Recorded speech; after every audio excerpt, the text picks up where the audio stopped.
we can all rise and recite the council prayer.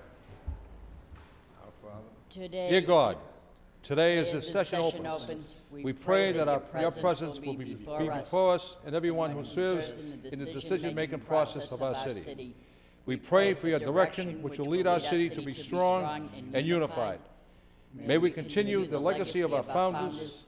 May we be granted this day the wisdom to make decisions which will be for the good of our city. We also pray for your special blessing on all those who are working to transform our city and make it a better place to live and work. Amen. If we can now recite the Pledge of Allegiance. I pledge allegiance to the flag of the United States of America and to the republic for which it stands, one nation, under God, indivisible, with liberty and justice for all. Roll call, please. Mayor Caulfield. Here. Councilor Elliott. Here. Councilor Kazandrian. Councilor Lenzi. Here. Councilor Martin. Here. Councilor Armin Mercia. Here. Councilor Rita Mercia. Here. Councilor Milanazzo. Here. Councilor Broderick. Here. 9 present. The chair would like to recognize Councilor Armin Mercia. Thank you very much, Mr. Mayor. I would like to request a moment of silence in memory of Stephen Mastakoris, who died at a young age of 51 by that awful, dreaded cancer disease. He leaves a wife, Ingrid, and a son. He was a very avid sports fan, and he worked 19 years for the Skill Center in the city of Lowell. He was a very good friend of my son, Dennis, and the Mercia family, and I offer condolences on behalf of the council and request a moment of silence. Thank you. The chair would like to recognize Councilor Rita Mercia. Thank you, Mr. Mayor. I'd like to offer a moment of silence in darkened chambers for Joseph Joe Harrigan, beloved husband of Maria, and leaving 3 lovely daughters, Kelsey, Casey, and Kylie. Died unexpectedly at the young age of 38 years old. Now a member of Local 25, the Teamsters. Leaves behind his parents, John and Helen Harrigan, his sister Joanne Gitchia, a city employee in the water utility department, and many nieces and nephews, especially Angela Gitchia, who is the assistant city clerk, and he will be well missed as well. Thank you. May we rise in a moment of silence in darkened chambers.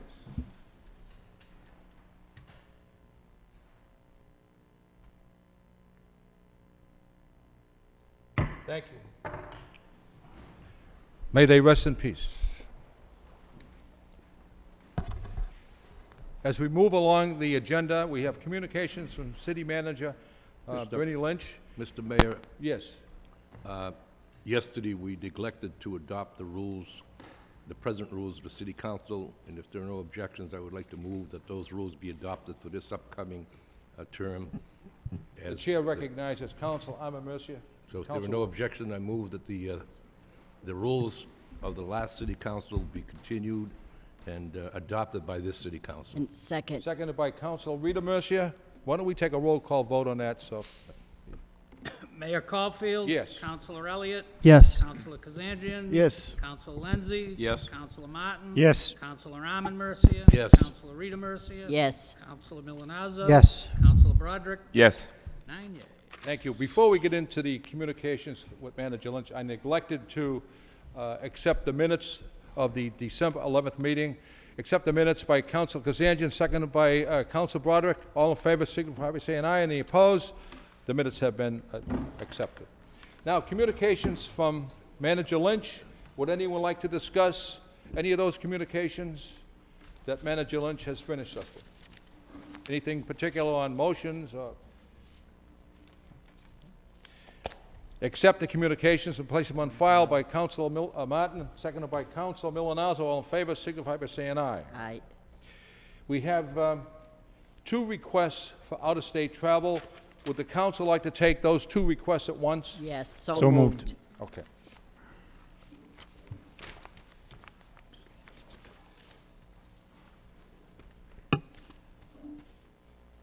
First request, out-of-state travel, Health Department. Attaches request from Frank Singleton, Health Department, to send a nurse to Manchester, New Hampshire, to attend a conference for pediatric emergency care on January 18, 2008. If you have any questions, pertaining to this request.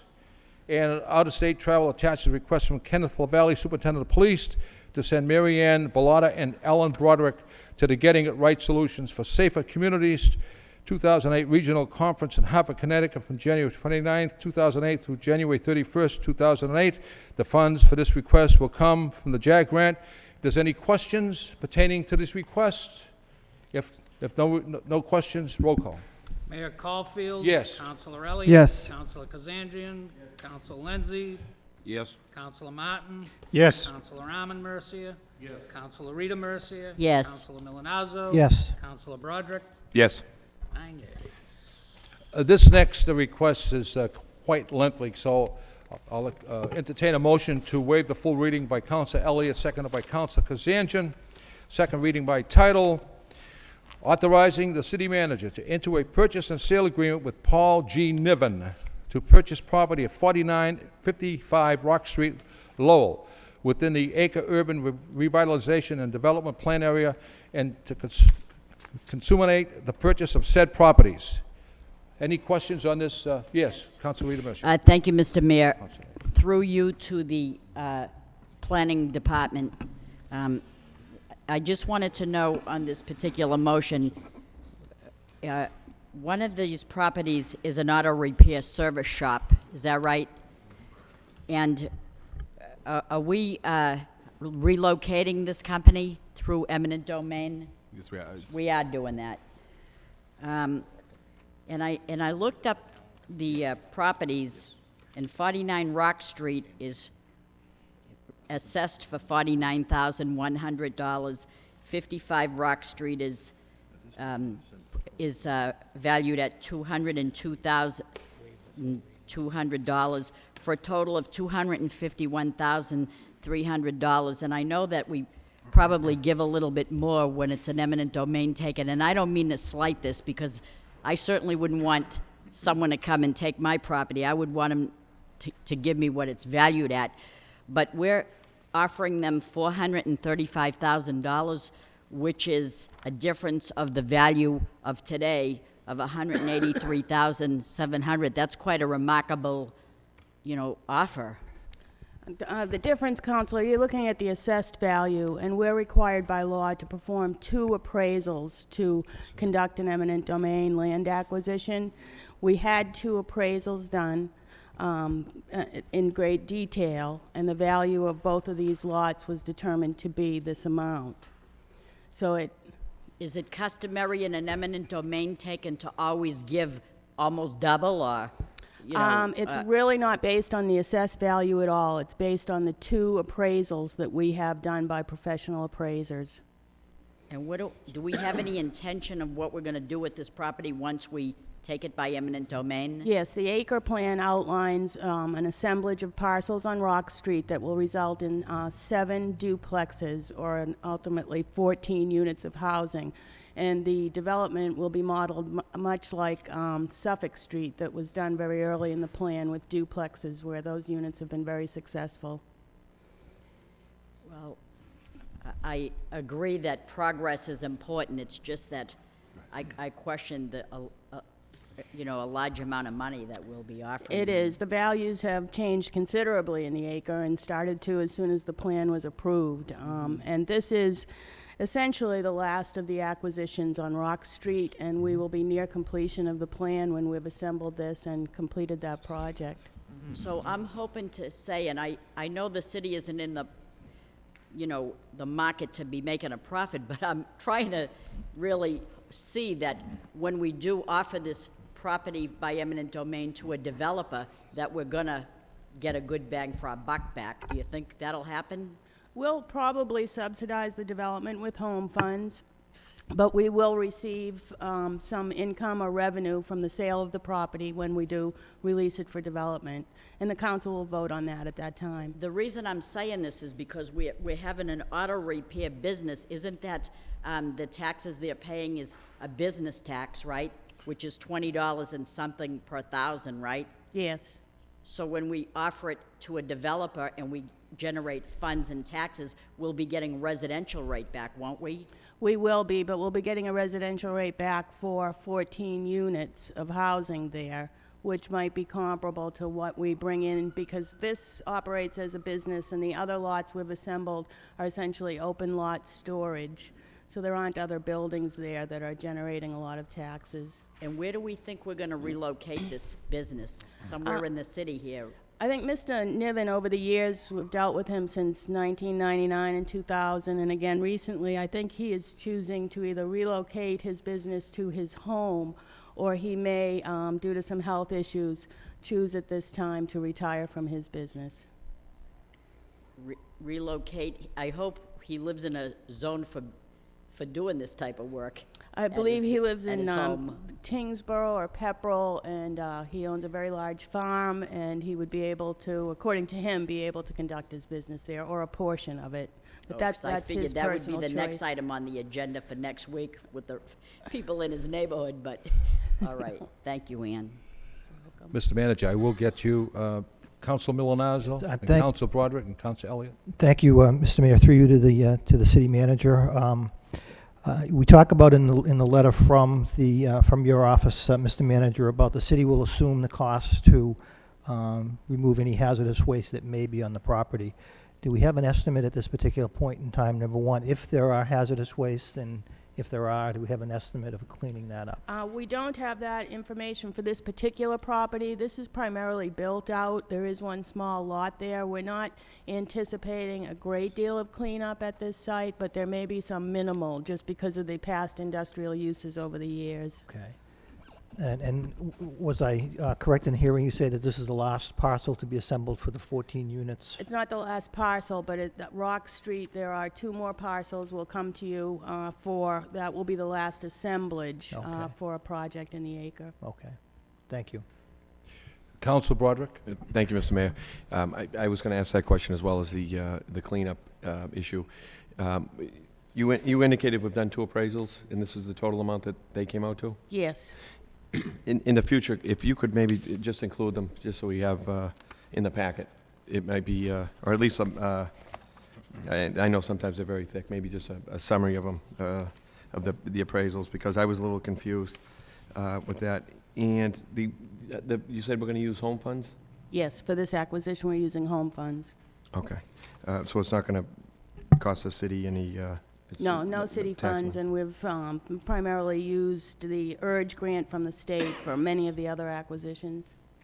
Okay, thank you. Council Elliott? Thank you, Mayor. Through you, the manager, or Ms. Barton, have we, we're taking this by eminent domain. Have we tried to negotiate just a straight-out purchase for this rather than go through the eminent domain? And my reasoning is, property values clearly seem to be taking a tumble. So, how old is that? Are the appraisals? Are they The recent? appraisals are recent, Okay. and we do negotiate with the owner. However, we are bound to offer them what the appraised value is. It would be highly unlikely that an individual would accept less than that. I can't imagine a situation where they would, but this is a friendly taking. This It's a is an friendly agreed taking. upon. It's just the eminent domain process clears the title for the city, and we receive it in a manner that we can move forward and develop it without any title issues or Okay. anything like that. And I think the concern is naturally the assessed value versus what we're paying. And there's a couple of motions on tonight, considering, the property valuations and how some, they seem to be less. So I understand the concern. But home funds, this is not, what is the balance on the acre money from the state? Have we used all that money as well? We I know haven't it's used all of rolling. it. There's a balance of the URGE grant of about $1.7 million. We dedicated 8 years of home funds at the amount of $475,000 a year at the urging of DHCD so that we could do this housing development. And we are nearing the end of that commitment, and we'll pursue these projects as essentially our final project. But this is part of the plan, and there's no local tax dollars. It's state funds, it's home funds that's going to be used to It's been all state continue this and home project. funds, Okay, yes. thank you. Thank you. The Chair recognizes Councilor Martin. Thank you, Mr. Mayor. If I could, Ms. Barton, you talked about the project on Suffolk Street, and I agree that that's been a big success.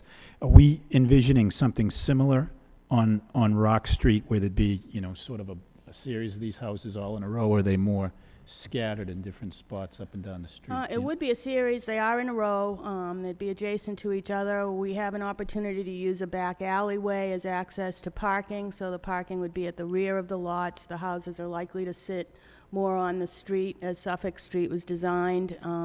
We haven't finalized design. We can bring that back to council for a look at that before we move forward with the project.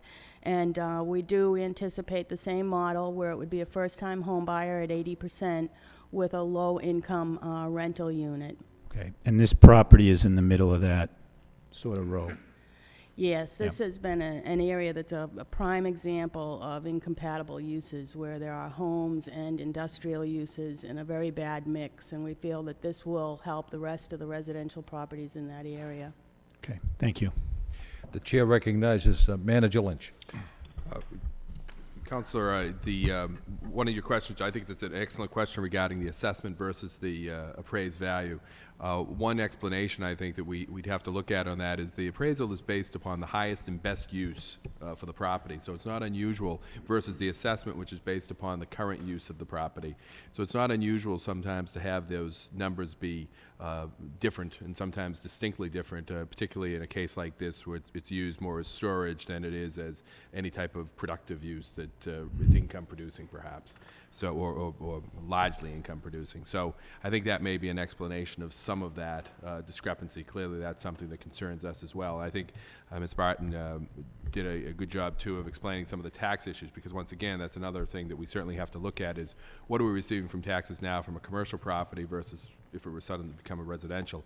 But again, the difference being the intensity of the development versus the commercial rate on a less intense use under commercial.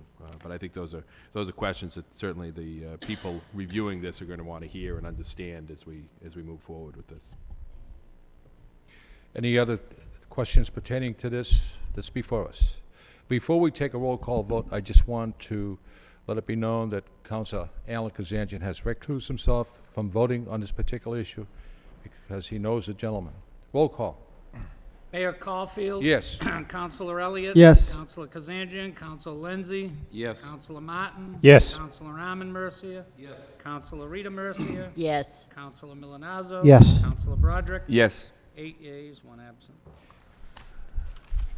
The next issue on our agenda, an ordinance amending the Code of Ordinances, City of Lowell, Massachusetts, with respect to Chapter 13 thereof entitled Motor Vehicles and Traffic. This will be referred to a public hearing January 22nd. Motion to approve that date by Councilor Elliott, seconded by Councilor Lindsay. All in favor? Signify by saying aye. Aye.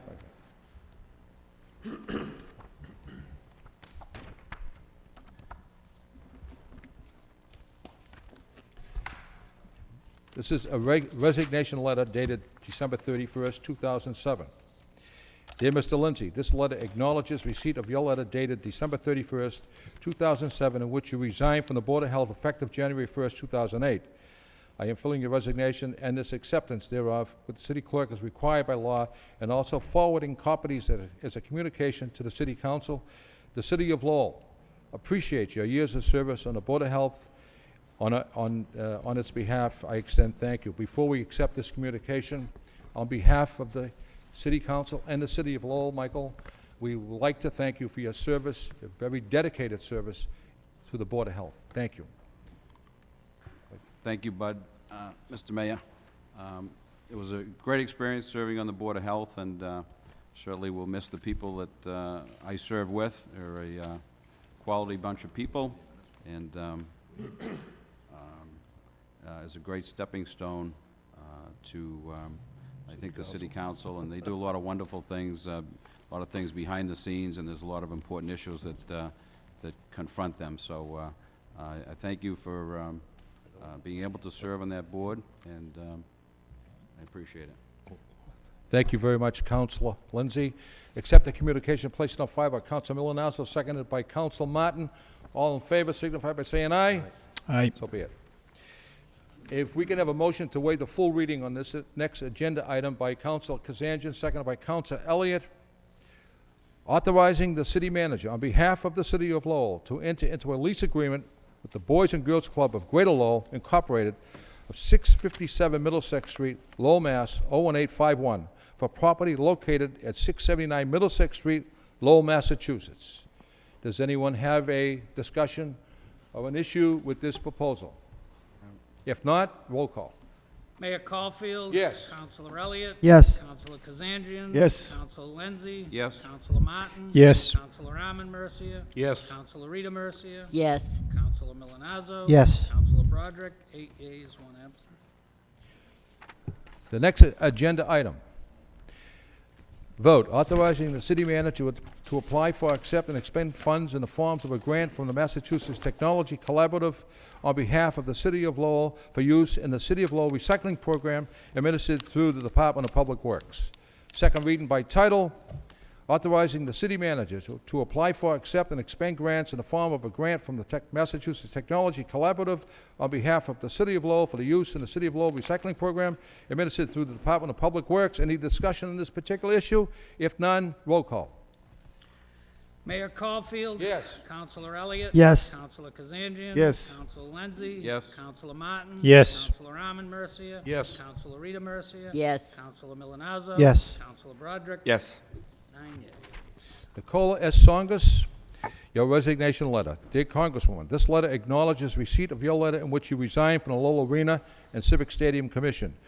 Your resignation is accepted. I am filling your resignation and its acceptance thereof with the city clerk as required by law, and also forwarding copies as a communication to the city council. The city of Lowell appreciates your years of service as a member of the Lowell Arena and Civic Stadium Commission, and on its behalf, I extend thanks. And before we accept this communication, I personally want to thank Congresswoman Songus for her years of dedication.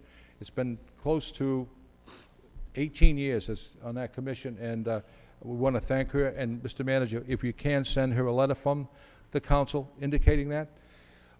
Accept the communication, place it on file by Councilor Lindsay, seconded by Councilor Rita Mercia. All in favor, signify by saying aye. Aye. Okay.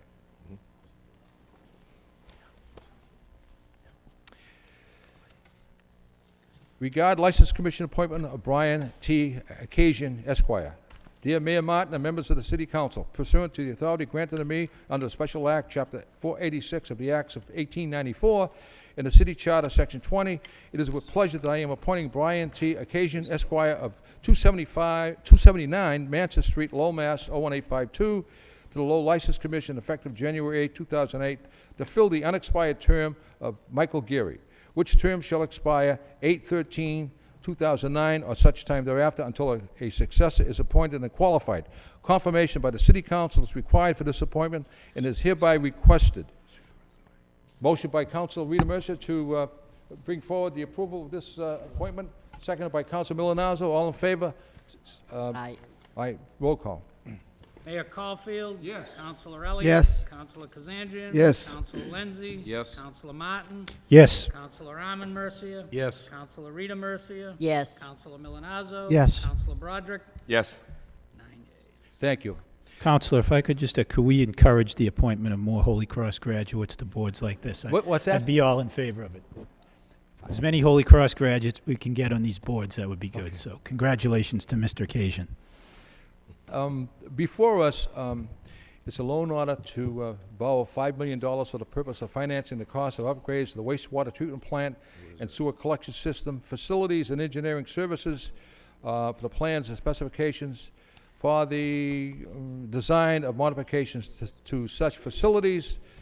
This issue was brought up at the last meeting, and it was not advertised. I think you're still familiar with this? Yes. Yes. And there's a public hearing scheduled, when is it, Richard? January 22nd. Motion by Councilor Arman Mercia to approve that date, seconded by Councilor Elliott. All in favor? Aye. Okay, thank you. There are no subcommittee reports.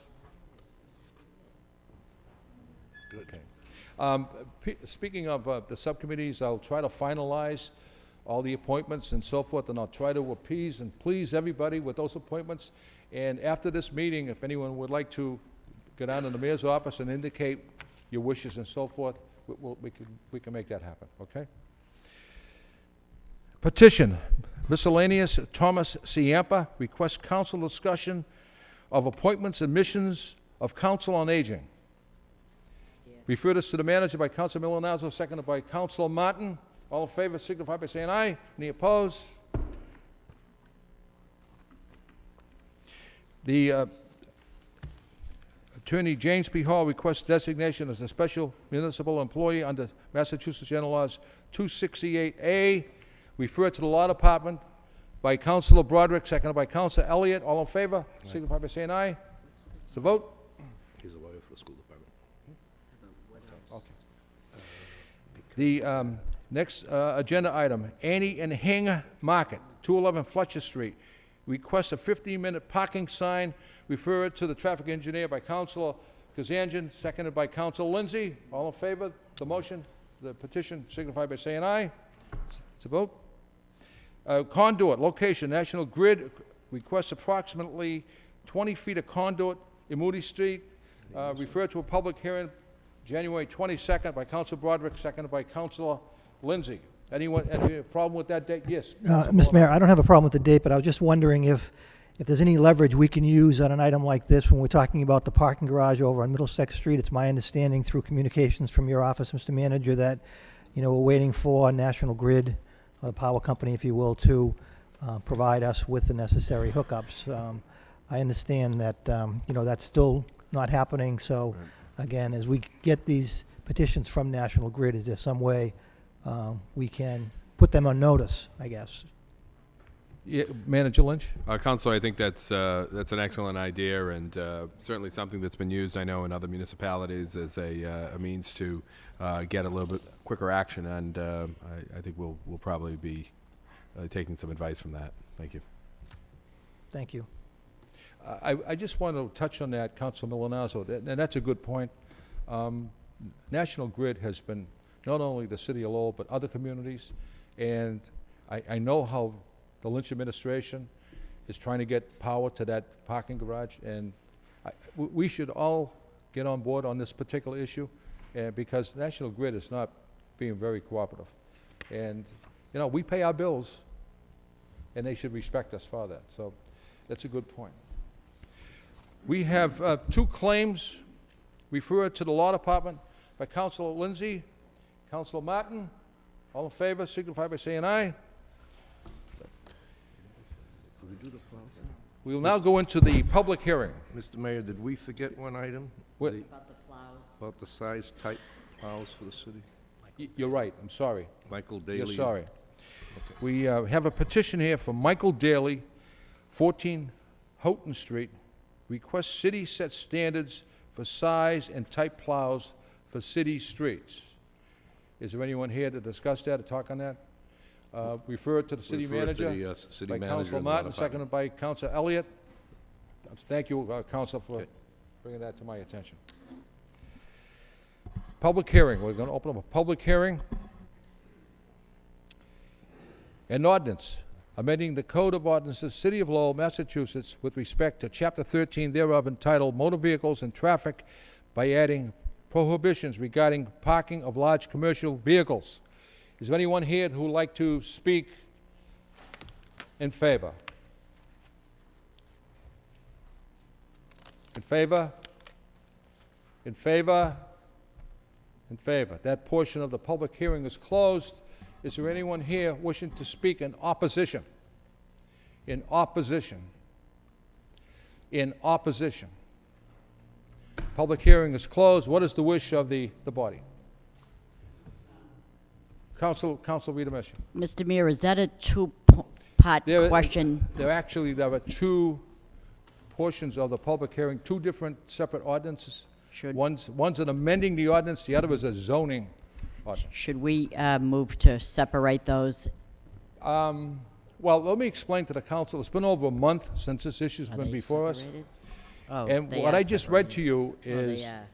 it would prohibit a resident from parking a recreational vehicle on the street, but it would allow the resident to park the vehicle in their yard. And that's the one section. I will read the other ordinance. Sure. The second part of this public hearing, an ordinance amending the Code of Ordinances of the City of Lowell, Massachusetts with respect to Appendix A thereof entitled Zoning by deleting from Article 13, Table of Accessory, uses regulating the parking of large commercial vehicles in zoning districts. What this says is the resident could no longer park the vehicle on the street, and they could no longer park it on their property. And that's the issue before the council. Council Broderick? Thank you, Mr. Mayor. This came before the Yes. subcommittee. Yes. It's been a while now.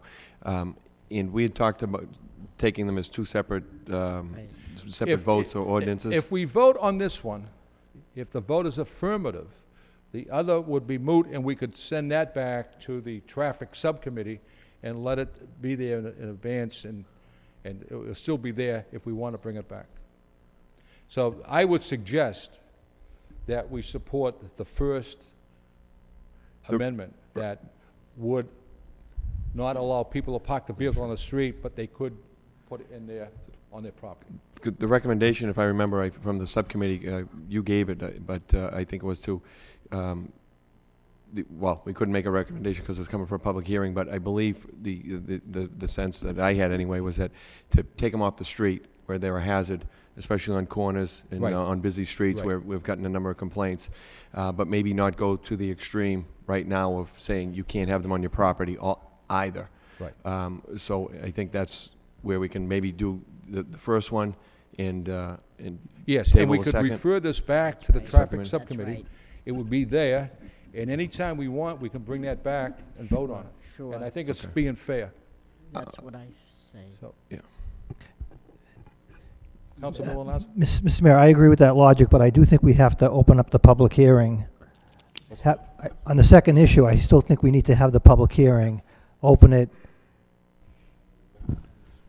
We do. Yes, Council I Elliott. was just gonna see if we could ask the solicitor, is it better to go through the ordinance or is the zoning, which is a better fit, or what's the best way to address it, including as a zoning regulation for future purposes, or is it 6 of one, half dozen of the other?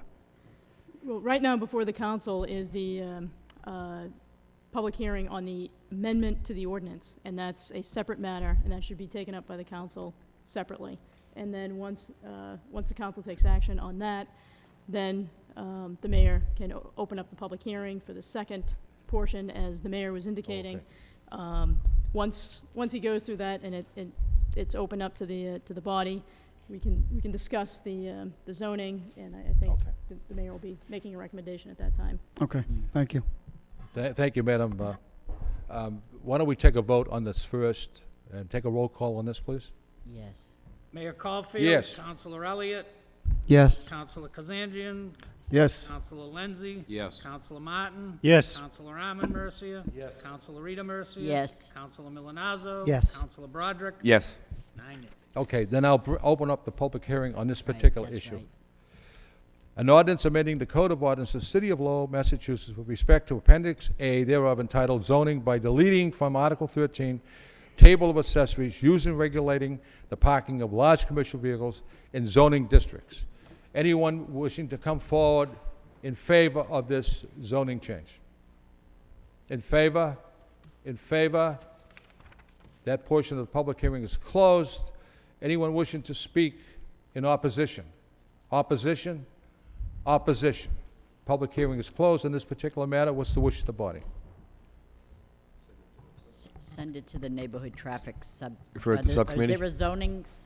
There is, it could go to zoning. Zoning. Okay. Motion by Counsel Rita Mercia To to send refer this to to the zoning, zoning seconded by subcommittee. Counsel Broderick. All in Right. favor of the motion, it's signified by saying aye. Right. That will- Thank you. I'm sorry for the confusion.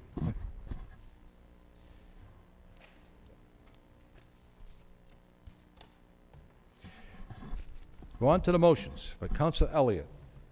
Motion, City Council requests the city manager to investigate the possibility of attracting arena football to the Songus Arena, seconded by Councilor Lindsay. On the motion?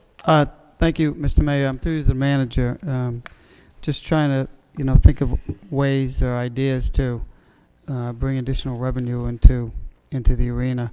I did notice on a couple of websites, the Worcester or the DCU Center has an arena football team as well as the Verizon Center. So I thought it'd be a good idea. I know I've filed this in the past, and that see if we can try to reach out to that organization and find out it doesn't contradict with the hockey season. I believe it begins shortly thereafter, and it doesn't seem like there's an extraordinary expense to to bring additional people into that arena as well as revenue. So that's the motion. Just an idea, and try to keep whittling away at that deficit through some revenue. Thank you, Mayor. Manager Lynch? Councilor, we'll do a follow-up on that and get a full report to the council. I agree completely that we have to look at ways to bring additional events to the arena, and I think that certainly this arena football has become very popular in a number of locations. It's my understanding that one of the problems that the arena faces is actually two problems. One is it's not long enough, but also the school board above limits doesn't provide enough height. But we can look into that and see if there's ways to explore retrofitting the arena at some point to make that possible, because it does seem to be bringing people into a number of locations, and we have to follow up on that. Okay, thanks. I mean, that's good information to know, and it might not work, but certainly worth looking into if we know anything. Lowell is clearly a football city, and hopefully we'll be able to get a football team here. Thank you. Yes, Mike, Councilor Lindsay? Just one thing, maybe to expand that motion. You could probably come up with something every week. Could we look into the possibility of, well, I know we had the curling championships here a few years ago, and when I was up in Buffalo over vacation, 3 channels were covering curling. And I didn't know if there was an organization or leagues or something that would bring curling into more of a they would utilize the Songus Arena, for instance, in a league, or I don't know as much about curling as I do arena football, although I don't know that much about arena football. But is there such a thing? I'm watching all of these curling events up in New York. Is there something close by that where curling is an event, or is there a league, or is there something like that where we have the ice? Can we utilize it in that way? Councilor Rita Mercier? Thank you, Mr. Mayor. I'm not so much an authority, but I do know that there is a curling league. The closest place is the Nashua Country Club right near Riviere College. And the reason that we don't utilize the Songus Arena is because they don't use regular ice like we have there. It's called jet ice. And it's a big, long procedure that you have to completely dissolve the water and the ice that's there and put jet ice. It's a different methodology, which has got raised bubble holes in it. I can't explain it, but it's a different texture altogether. So it's a different procedure, and it's a great idea, and I'm not saying it isn't, but there's a lot to it, and so probably you didn't realize that.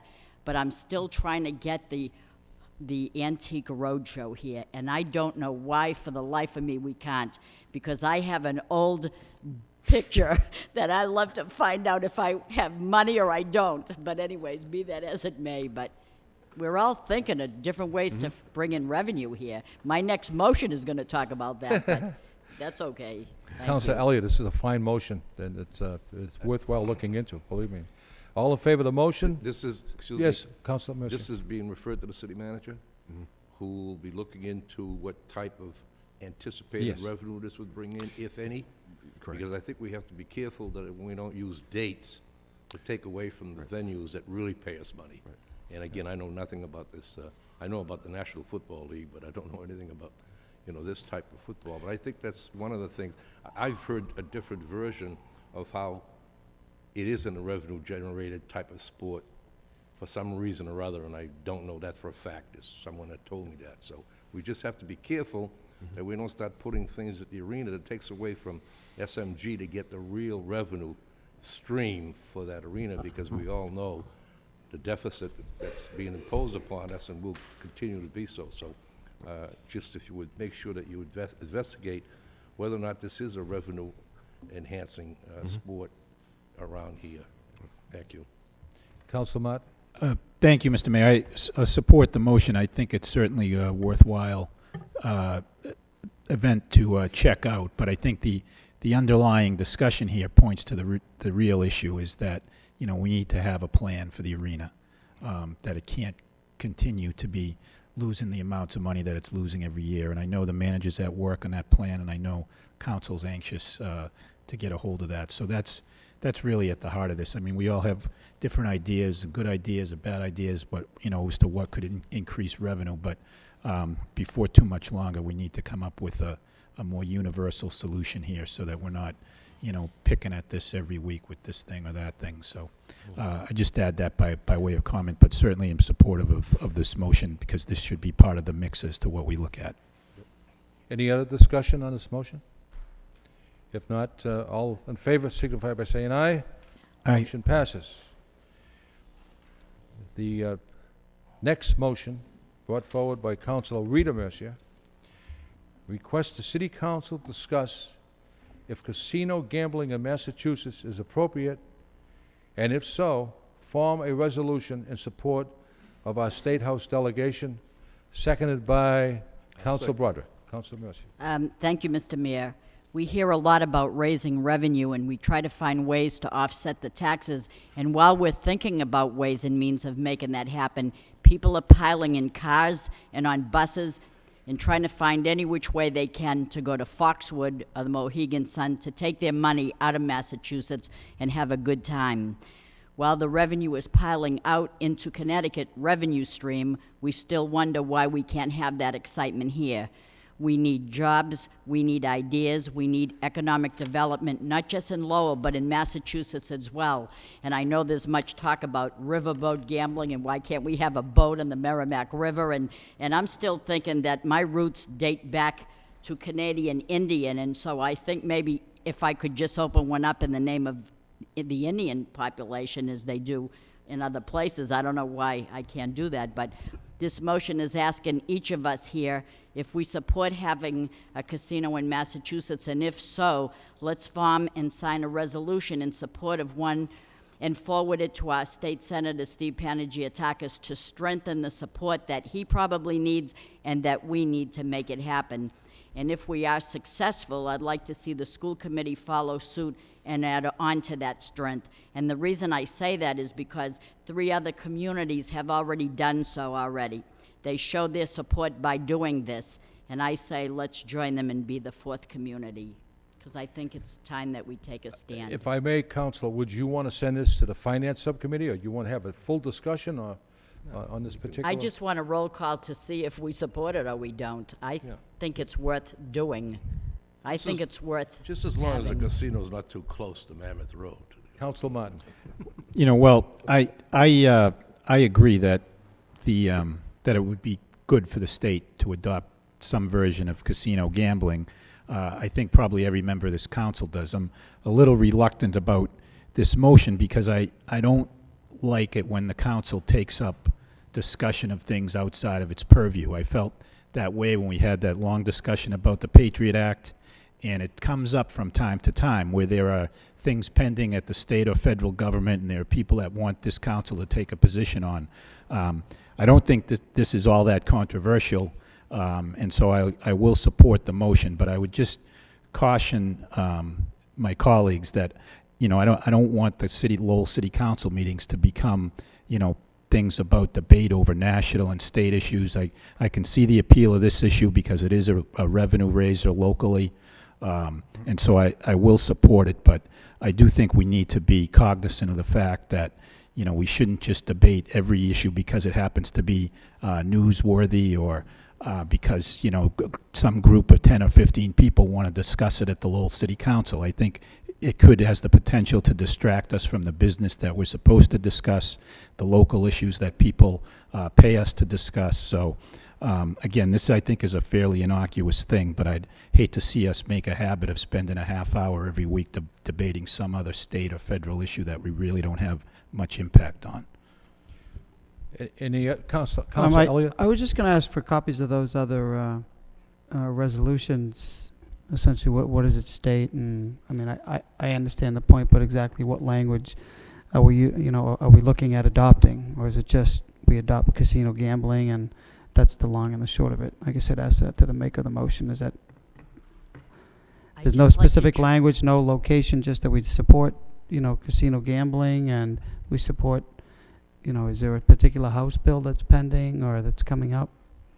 I'm just looking for some more information other than, I think the gist of Council Rita Mercier's motion is to let our delegation know that we do support some form of gambling. Is that so? I mean, are there a number of bills pending, or is there one particular I don't bill know, that's Counsel. coming up?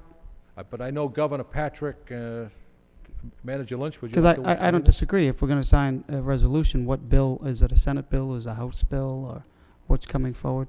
I think the only proposal that's been introduced so far is the governor's proposal. I'm not even sure if that's received a number yet. But that's the only one that's out there. We can certainly look into the other communities that the 3 other communities have done this. I think a couple in the western part of the state, I think, have done this, and we can get copies of those. Okay, I mean, I know the motion also references the school committee and what, what impact or relation will that have on that governing body. And I understand the point is just to, gather support and try to move this legislation one way or the other. And I think it's a good idea. So I didn't know if there was a specific bill and how it's going to be laid out.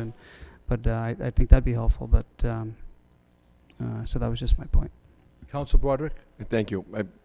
I'm going to support the motion, but I think maybe it would make sense if we get a draft of a resolution back in to vote on a final resolution, so we know exactly, because I don't know everything that's going on or how many bills there are or potentially are.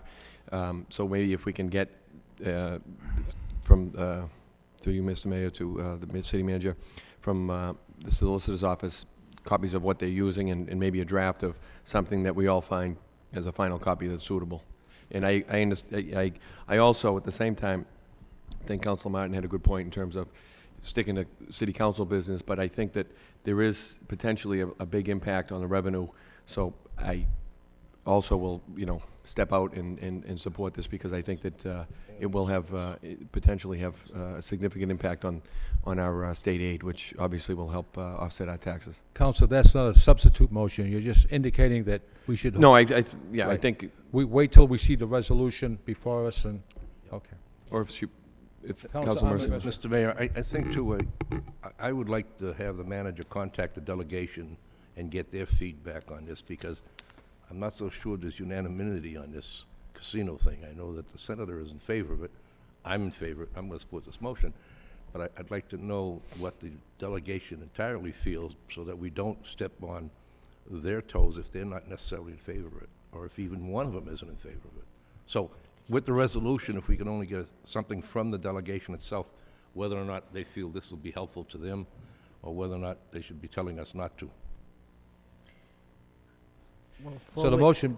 Forward it off to Kevin Murphy. Well, it's my understanding he's not in favor of this. Yes, The he motion is. before Of us course is he to is. adopt the intent of the Yes. motion Yeah. and Yes. bring it back before us with a resolution, so we could support that resolution and vote on it. All in favor of that, and signify by saying aye. Aye. Any opposed? Passes. Motion by Council Rita Mercer, manager set up. Motion by Council Rita Mercer, City Council requests the city manager set up a point person for the public to contact relative to utility concerns. Seconded by Councilor Kazanjian. Councilor Mercer. Thank you, Mr. Mayor. There are people who deal with the utility companies and never have any way of reaching a person, or they never really know who to get in contact with when problems arise. We know that ourselves when we're trying to get utilities hooked up with the garage. But perhaps this is not our business, and I'm probably not really sure how to handle this, but There are those that feel it would be nice if the city could be the link in communication to direct a person as to who to call in the utility field if there is a problem. I know that if you're alone and you're panicking and you're trying to find something and you can't find it, who do they usually turn to but city government? So, such as if there were a person that bought a gas dryer, let's say, and the gas company, from the gas company, and they had a problem with it, there would be a person who would have a number to direct them who to call. Just as we once had a liaison at the city, between the city and the cable, which incidentally was Jack Hall, but he's not there now, so I don't know who that link would be. But just as a courtesy to our residents here, to be helpful, since we deal with utility companies on a regular basis, perhaps the Division of Neighborhood Services could add this caveat to a list of numbers as to a point person to contact when there's a problem. Do you think that would be okay?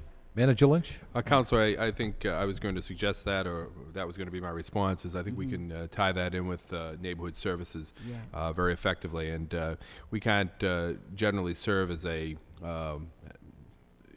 we can't handle their complaints, No, I but know certainly we we can't can handle refer it. them and try to provide some assistance. And I think we already do that in a number. I know that the city manager's office, and I'm quite sure the mayor's office gets calls of this sort, as well as the inspectional services and probably neighborhood services. But I think I do think it's a good idea. The only difference I would just point out with the cable is that where we issue the franchise, we issue the Right, I license. know. That's why we have this. That's right, I the know that. liaison.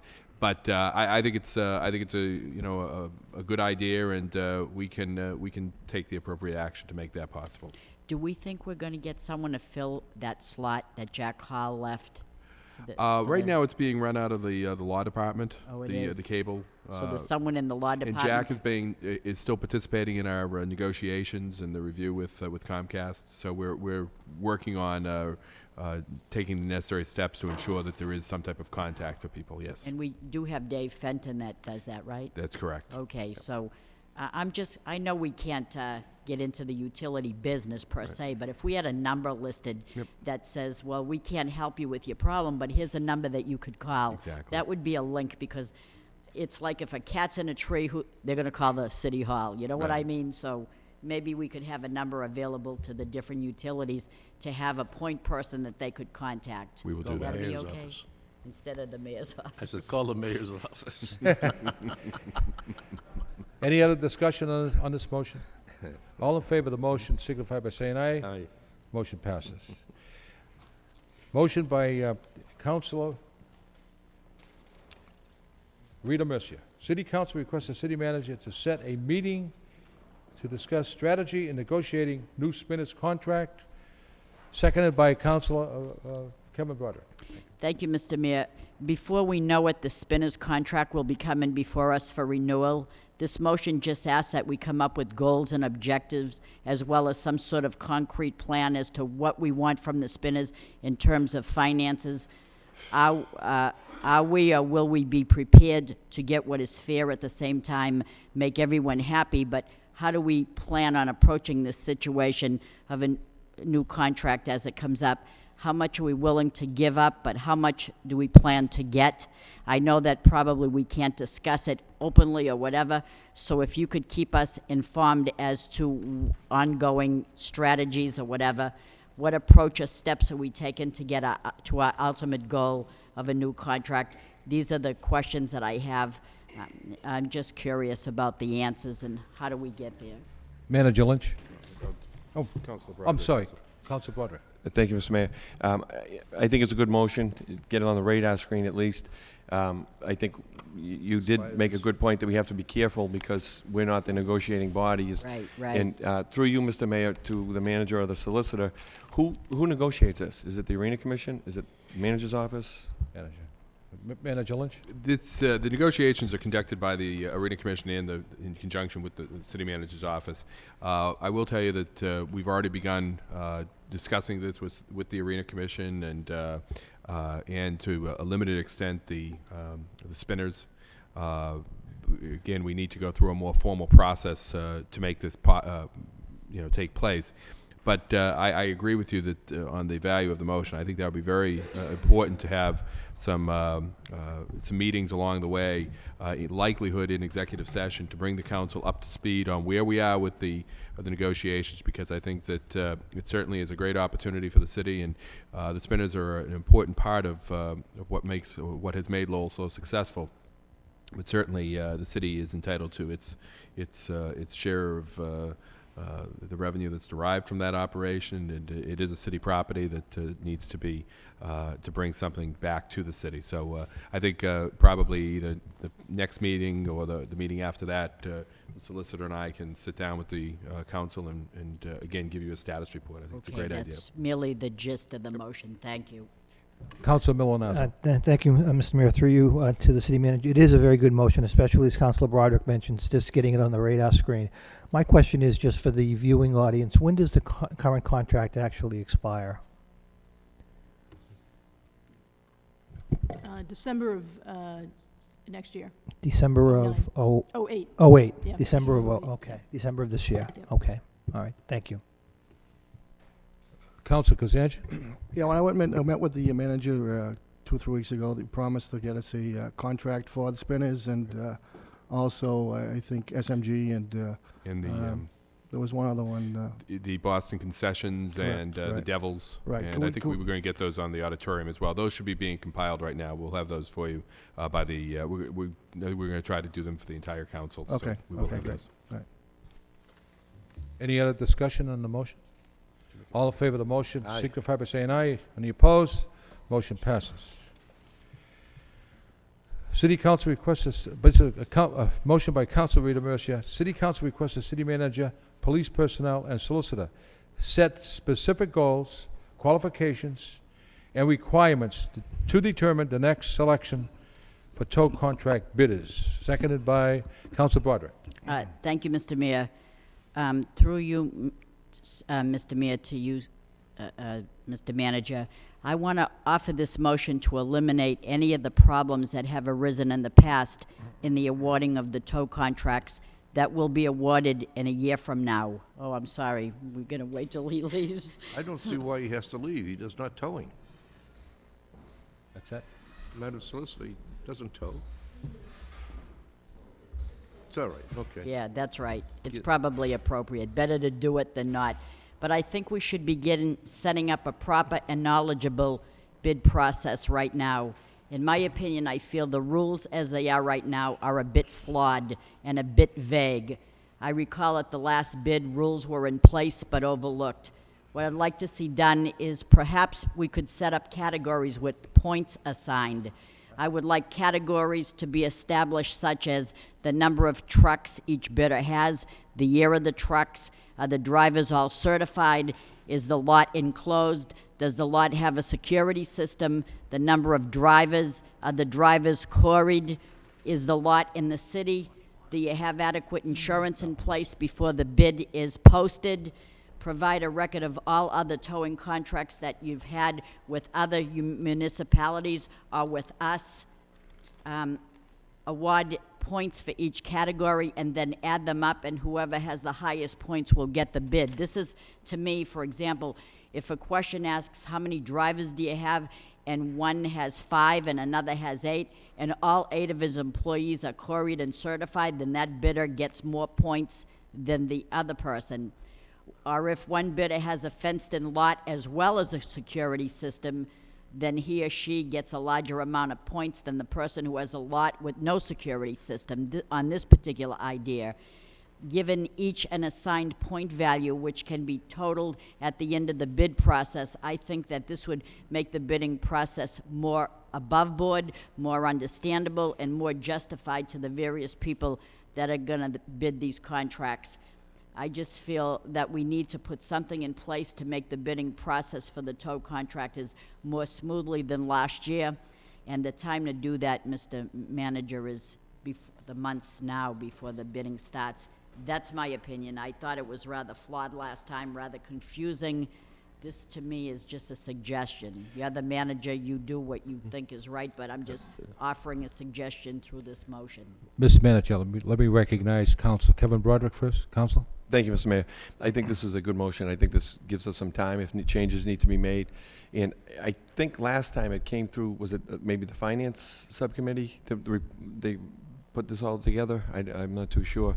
But I think that it's a good motion, and maybe if you could put something together with the solicitor and maybe Chief LaValle and bring it in, you know, and I'm not going to do a substitute motion, but I think maybe as a follow-up, bring it to us, you know, maybe a subcommittee, public safety, or finance, or joint, or full council. But I think that it's something that should be moved forward. There was an awful lot in Councilor Rita Mercier's motion there to digest, but I think that it's a good time to review it and see if there can be improvements made, because I know there was some discord over the last contracts. Yep. Thank you. Manager Lynch? Councilor, I also agree that I think it's a good motion in terms of really on two issues. One is evaluating how we're doing with the new system that we have, that the city has, that has only been in place a year. I think on that count, you know, we've been looking at that. Now that we've been through a year, we're able to evaluate some of the dollar numbers that we've received and look at that in terms of how we've done in prior years with the tow contracts, or what revenue comes to the city. And I think that's very positive for the city in terms of the revenue we received. Also, in talking to the police chief, the service that we've been receiving from the tow operators has been, with one exception, exemplary. And we have fewer complaints now than we typically have. So I think in that regard, we're doing quite well also. But I think that I do believe that every process can always be improved. And I think that while by and large I think that the process worked well, clearly there were some questions, there was some confusion, I would say, because it was a new process for everyone. And in fact, we've already been starting to have some meetings along the lines of trying to develop some new ways of doing that. And I think you had some excellent ideas there that we may be able to draw upon. Maybe not exactly as you proposed or suggested in terms of just going on points to determine who gets, but making that a criteria of who is able to be selected. And I think that if we're starting to do some work on that now, and certainly I'll update the council or the subcommittee as we move forward. But I think that we can certainly improve some things, as we do in every process here in the city. Thank you. Councilor Elliott? Thank you. I do think it's a good idea as well. A number of years ago, when this came to the Finance Subcommittee, there were no rules. There were no guidelines. It was, there were very few rules. And I think, as the manager mentioned, every process needs to be improved. The good news is that prior to putting rules and a bidding process in place, the city was losing money and taxpayers were subsidizing it. Mr. Manager, we're projecting approximately $200,000 now that we never received in the past for this fiscal year. Do you have any idea what we took in the prior fiscal year? This year, approximately the year that just ended, we brought in about $185,000, and the prior calendar year, I believe we brought in about $50,000. So the city brought in an additional $130,000 worth of revenue this year. Well, and I think that's clearly what we need to be doing, rather than costing the city money to process paperwork and sending out police officers, et cetera. But it is a difficult process. Not only this is new to the city, it's new to the state. Lowell was the first community to adopt a sort of a service contract bidding process, if you will, and I think that we've done well. Is it perfect? No. Is the next process going to be perfect? No. But do we need to finalize it? Do we need to fine tune it and make it as fair and as open as we can? Yes, and I think we've achieved that, and we need to take it a step further. So I'll support the motion because it's good for the city, and it's good for the good service that we need to provide good services to. Unfortunately, those that get towed, but we need to be able to bring more money in. So it makes some sense, and a lot of those issues are issues that you filter through, or the police chief filters through. You need to have some good substantive reason to pick good companies, and reasons why, if they don't perform, that they shouldn't be contracted again. So, thank you. It is a good motion, and it is a yardstick for the manager and everyone to go by. So why don't we refer this to the Finance Subcommittee? Counselor Elliott, would you be happy with that? And we'll refer it to your committee? Yep, that's fine if and, the manager wants we'll- to come we'll with discuss recommend. it and Thank you. okay. That's right. All in favor of the motion, signify by saying aye. Any opposed? The motion carries.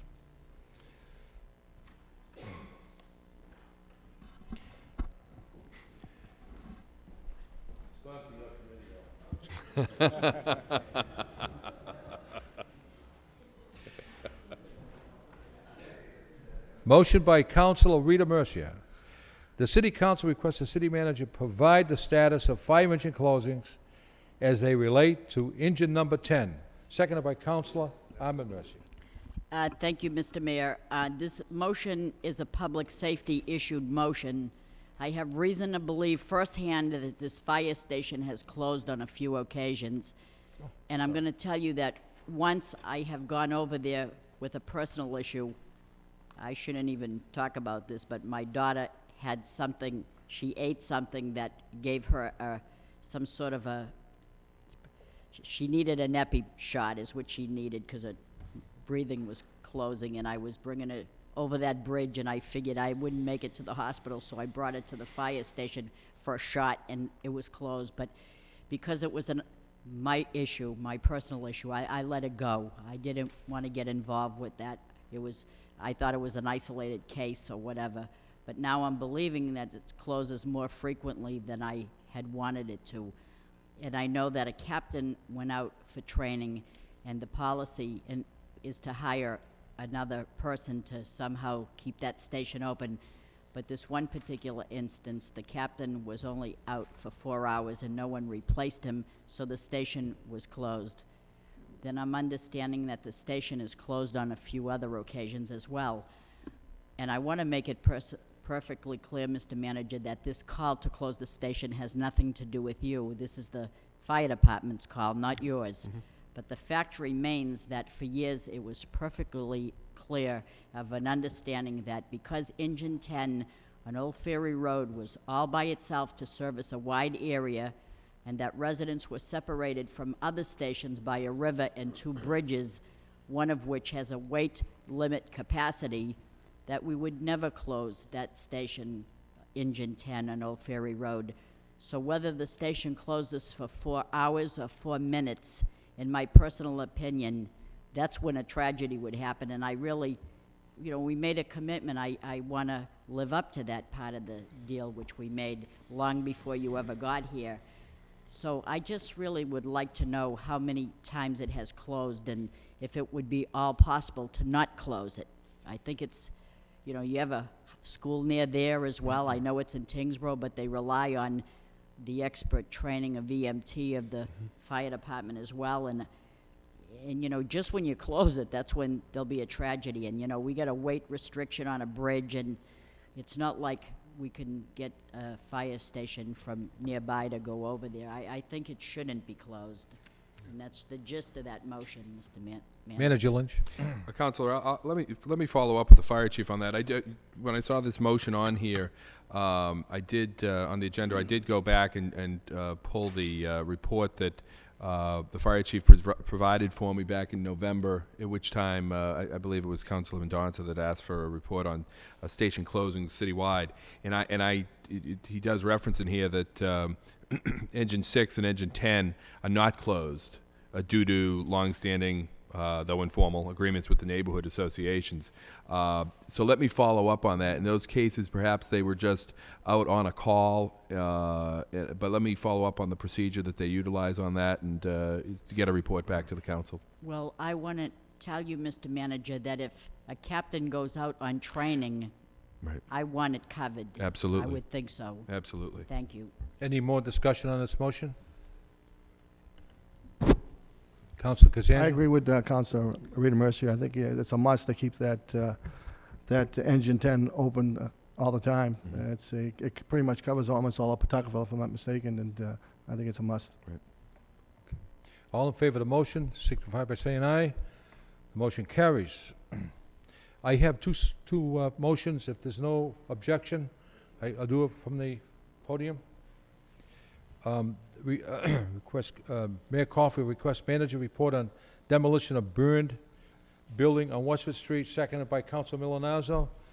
The building on Westford Street has been sitting there for quite a while, and I did discuss it with Manager Lynch. And Manager Lynch, I'll turn over the microphone to you. Mr. Mayor, we did move forward to put these the demolition of this property and one on Varney out to bid, and we were successful in getting a bid within the funds that we had available. Unfortunately, the bid was challenged by one of the other bidders, the award of the bid. We have reviewed that challenge, and we are proceeding to move forward with that contract that we initially awarded to, and we anticipate that this property will be demolished within the next few weeks. Thank you very much, Mr. Manager, and you answered my motion, and you're going to furnish us with a report, but all in favor of the motion signify by saying aye. Any opposed? The motion carries. The second motion is just requesting the Board of Assessors to continue to guide individuals regarding any overvaluation abatement applications, and I know that the assessors are presently doing that right outside the office, and they are assisting people. Any discussion on the motion? Second. Aware of what it takes to file for an abatement, and the only place they can go to actually is the assessor's office, and they should get all the assistance they need. Other than that, they have to hire an appraiser, they have to hire a lawyer, and I don't think they should be subject to that when they only want to submit an application for an abatement on something that is legitimate. So the more assistance they can get from the assessors, the better the constituency will be served. I believe Peter Markham is registered as Council Elliott. Mayor, I have a similar motion on property valuation process. I don't know if you want to take it up at the same time, because it's essentially the same discussion. Mm-hmm. Would you like to take that up at this point in time? Seems to make sense. I'll second it. Seconded by Council Broderick. Motion by Council Elliott. City Council requests the city manager to report on the fiscal 207 property valuation process. Council Elliott. Well, I think you mentioned it. The motion really speaks for itself, but just to have the manager give us an explanation of the process, and I know we have had some discussions just a couple of months ago, or maybe a month ago, in the flood subcommittee, and residents, and I've received some additional phone calls on, given the climate of the real estate market and their assessments, why their assessments are higher than what their home may or may not be worth. So, and I know that you have given us a discussion. We've had Sula May at the flood subcommittee, but along the same lines, and maybe it might make sense to have a public meeting to give those individuals an explanation as to, and I know that in the past has been meetings set up at the Council on Aging, but just to give residents an understanding on how it works, because it is confusing, and they're, I've received calls, why is my home, why did it increase this year, and my tax bill increased X amount, land values have gone up, they've gone across the city, and so there's a lot of aspects of property valuation that, it's not always cast in stone. It doesn't always go, across the board, and it is confusing.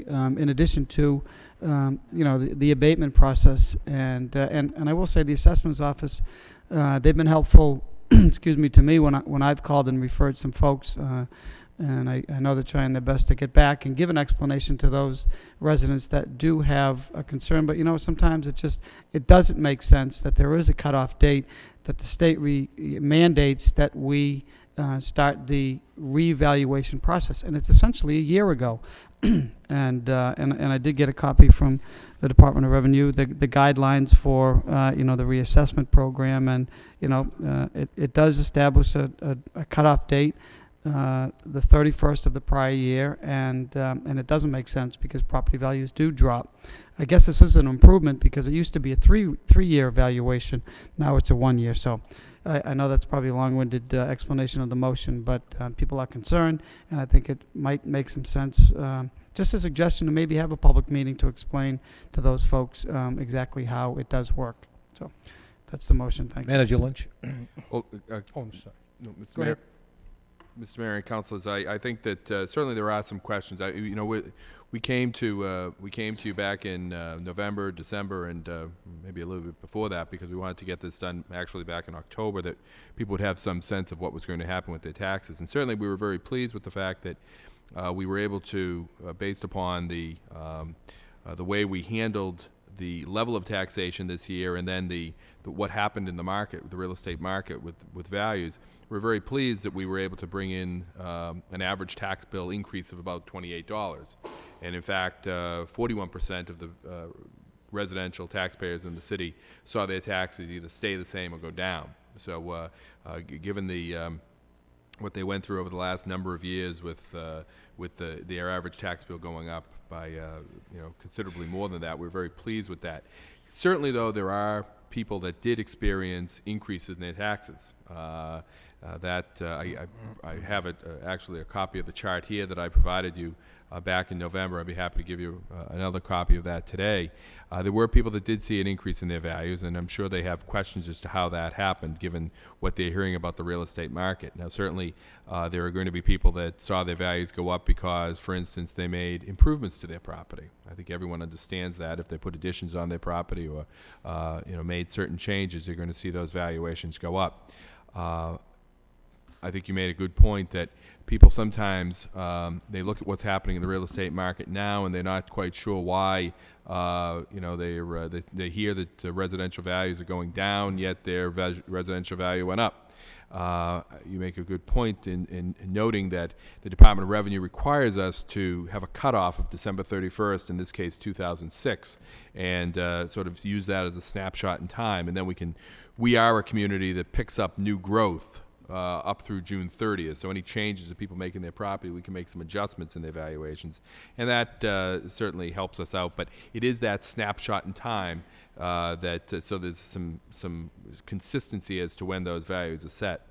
This particular year we had, it was a reval year for the city, a total reval year, which happens every 3 years.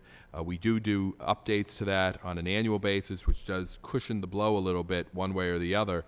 But in doing a total reval, we were under additional scrutiny by the Department of Revenue that has to approve all our values and approve all of our tax rate and so on. In looking at our evaluation process, they made a couple of requirements upon us that did have an impact on some people in the city. One was that they made changes in the way that we assess land. So many people saw on their tax bill that their land value went up more than they thought that it would. And that was largely because of the way the Department of Revenue wanted us to assess land. And it was, again, across the board, the way we were doing that. The other issue is one that will probably come up in a few minutes, and that's the issue of functional obsolescence. Basically, how you deal with unique pieces of property and how they're valued. And the Department of Revenue, again, before they would approve the way we were assessing properties and approve our values, required us to limit that to a very discrete number of properties that met certain criteria. The city had used the concept of functional obsolescence more in the past, and the Department of Revenue would not allow us to continue doing that this year. So that had a large impact on certainly some taxpayers here in the city. I certainly urge anyone. We will look at perhaps a public meeting or getting some public information out about the assessment process, because I do think that there are certainly a number of questions on that, and see about getting some people in to take care of that for us. But people should know that if they disagree with their assessment, they have until February 1st, and as has been pointed out by Mayor Caulfield, they should go to the assessor's office. They can't help them put their case together. That's not the role of the assessors, but certainly they can guide them through the process of what they need to do to file for an abatement, to file for some type of review of their assessment. And they need to do that by February 1st. So we will work to get that information out, and I think that the more information we can give to people, the better they can understand what takes place in the process and how it actually affects their assessment. Councilor Rita Mercier, then Councilor Broderick and Councilor Elliott. Thank you, Mr. Mayor. Over the course of the last few days, I have been bombarded by a large number of callers indicating their dismay and concern upon receiving their new tax bills. The one caller from the acre, his house tax was $2,161, and it went up to $2,790, which was up $629. How does this bill reflect the statement that bills will rise anywhere between $17 and $80 on an average? I don't think this is the average. But the second caller from the Highlands went up $310. A third caller from Pawtucketville, age 73, on a fixed income. Her house tax was $2,320, went up to $2,590. That's up $270. I don't know how that becomes an average, but a man in the audience who was a little nervous about speaking said to me before the meeting started, he lives on Alma Street. We will remember that word, Alma Street. It's the flood zone area. And even with his 15% reduction in land value, his value went up $47,000. He paid $3,066.32 last year. This year, his value went up. His house taxes went up $3,732.26. He went up $665.94 in a flood zone area. So people who called me also called the assessor's office, and they were told that land had gone up, not the dwelling. And I'm very surprised that land values went up in a flood zone area. That is very surprising to me. So my question is, when you get this person that's going to speak here to the public, could be the people that did the 3-year measurement or whatever, reevaluation, get those people here, because I want to know what is the formula that they went by to determine the increase in the value of the land. How did they derive at the figures that were used? Was it so much per square feet? Did the land value increase all over the city or in certain sections? And if the land increased in certain places, isn't that called territorial discrimination in reverse? I don't know. I know that our house taxes are based on the market of perhaps 18 months ago when values were higher.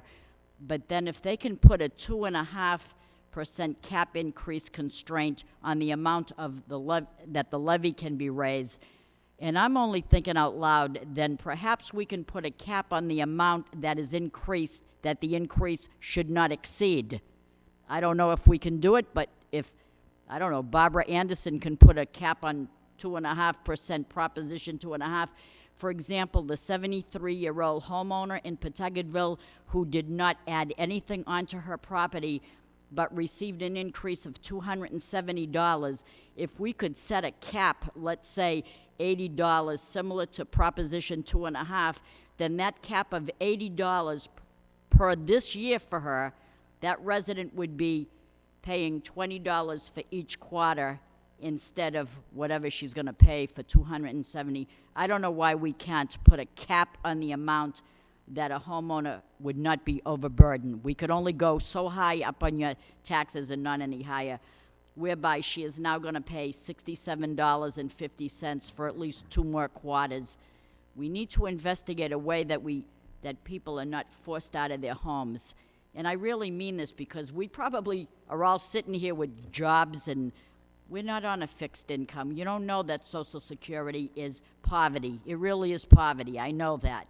And if I had to rely on Social Security, what they would be giving me without a job, that would be poverty. And then to go up on their house tax, so I don't know. Maybe everybody wants to laugh, but maybe it's a far-fetched idea, but I want to know if we could put a cap on what we raise. I don't know. We can't. I don't know why we can get a 2.5% proposition, but we can't put a cap on what we can raise people's taxes by. Mr. Manager? If I could, Counsel, you can't do that. It's essentially mathematically near impossible to do that because I suppose perhaps there's a way, I'd have to think that through a little bit, but you could, Proposition 2.5 refers to the total amount of taxation. What happens is we tax based on value of property. So the values change from time to time, and so that some people's values go up while other people's go down. So there's a sense of equilibrium there that takes place. Putting it on each individual property would make it either impossible or would shift the burden on to other people in order to raise the same amount of revenue, so that which would then have the effect of making other people pay a disproportionate share of the overall taxation.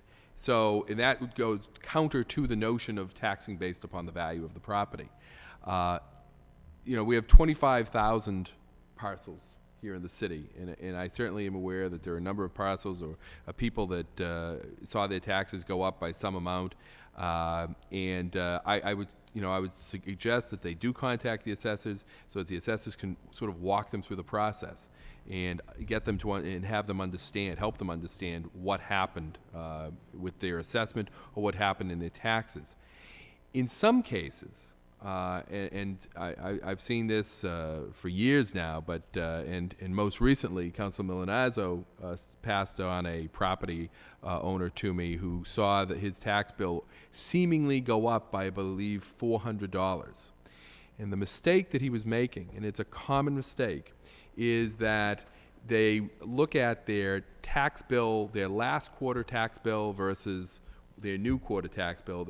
They don't take into consideration that they were receiving an estimated tax bill the first 2 quarters, and so it was generally lower than it was supposed to be, because they tend to be lower even than they were the third and fourth quarter of the prior fiscal year. And then they see them go up, and they multiply that out by 4, and they seem to believe that their taxes are going up by some large number.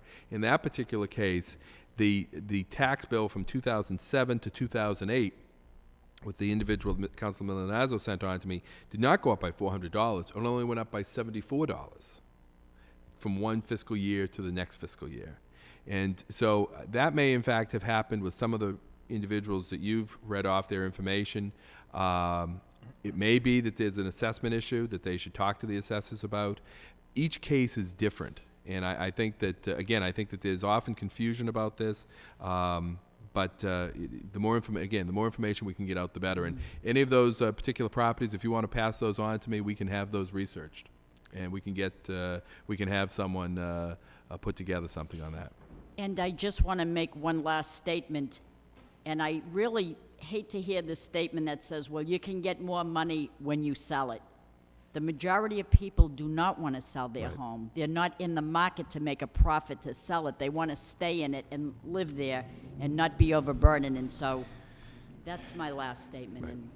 Right. That's again, Council, that's I know that people say that, and I understand completely. People don't look upon it as just a moneymaker for them. They look upon it as where they live. And, I think it's a way that people try to explain that, people see their assessments go up and they think, oh, the taxes are going up, that's bad. And people try to cushion the blow for them by saying, well, when you sell it, it's going to be worth more. Yeah. But it's a tough thing for people to accept when they are trying to live day to day. Yeah, thank you. Councilor Broderick. Thank you, Mr. Mayor. I think these two are very good motions, timely, obviously, because we're looking at 3 weeks for people to get this done. And I think that the key here is that, we heard all this talk of average, and there are going to be exceptions, and nobody wants to pay more taxes. We all know that. And I think, Mr. Manager, you did a good job in keeping the taxes down for the average. But I think we need to make sure that it's uniform and equitable. That's the key here. And I think the suggestion that we have some type of public meeting, whether we do it at the senior center, I think that might have been done in the past, somewhere with a space, and information can be made available. And I don't know if it's possible, but it might be a good suggestion to try and get somebody up here from DOR. If there have been changes in the way we can, the functional obsolescence, then maybe we can get some more explanation so that people don't think it's some type of City Hall hocus pocus to shift and bring in what we need. But I think that it's a good motion. Unfortunately, there are going to be exceptions to the average, And, but I think the key here is to give the people the information. I know we can only do so much to support them in their abatement process, but to make sure they're aware of why this happened and maybe what the actual numbers are, if they are different than what it might appear on the recent bill. And just make sure people understand that it was an equitable process, but there are mistakes, and we can hopefully correct them. Thank you. Manager Lynch? Mayor, if I could just comment on just a couple of, Councilor, I think your point is a good one regarding the average, and the whole notion of an average is there's going to be some on either side of that. The average is, it isn't the median, but it's that recognizes the fact that there are going to be some people that are going to go up by a large amount or seemingly large amount, and other people are going to go down by some similar amount. Again, this chart that I have here, and I'd be happy to, perhaps we can pass these out, shows essentially a bell curve that you are going to have people that actually saw their taxes go down by $500, while others went up by $500 or more. So all of that is going to happen from as you go through the process of adjusting this. And a winner one year is going to be potentially a loser the next year. I think the Department of Revenue, we can talk to them and see if they will come up. I think importantly, it's going to be something that they might be able to speak of in a general sense, sort of a global look at how property valuation takes place and how taxation takes place. But the specifics of people with their individual properties is something that really the only way you can get that and give that information is through the assessor's office. You all set, Councilor? Yeah. Councilor Elliott and then Councilor Lindsay. Councilor Elliott? Just briefly, I think maybe having Department of Revenue come up with the assessors might be a good idea, because that's where the problem is. Actually, it's really not with the Department of Revenue. They're implementing the state law, and whether we can change that or not, it does need to be changed, because the people that are affected most, in my opinion, and we do hear this, and these are the phone calls that we get time and time again, are usually our senior citizens that they're on a limited income, and increases like this hurt them very much, and it is wrong. But until the state steps up and increases that elderly exemption that's reimbursed to the community through the cherry sheet, our hands are somewhat tied. And I think that we increase the cost of living factor as much as we can. We go to the maximum, but Prop 2.5. Was put in place to limit the spending, and that's really, if you're looking for a stopgap, if you're looking for some measurement or some way to have an effect on it, it's the spending process, and we hear this time and time again. So we have to try to hold the line on spending. We're going into another fiscal year. The picture's looking bleak from the state side, and these are the cycles that we have to deal with, and it's a long-term expenditure. So, the more we discuss this, maybe it is a good idea to get the DOR up and our legislators to say, look, we need some help, relief, particularly for those folks, those homeowners that are affected most by these types of increases, even if they are small.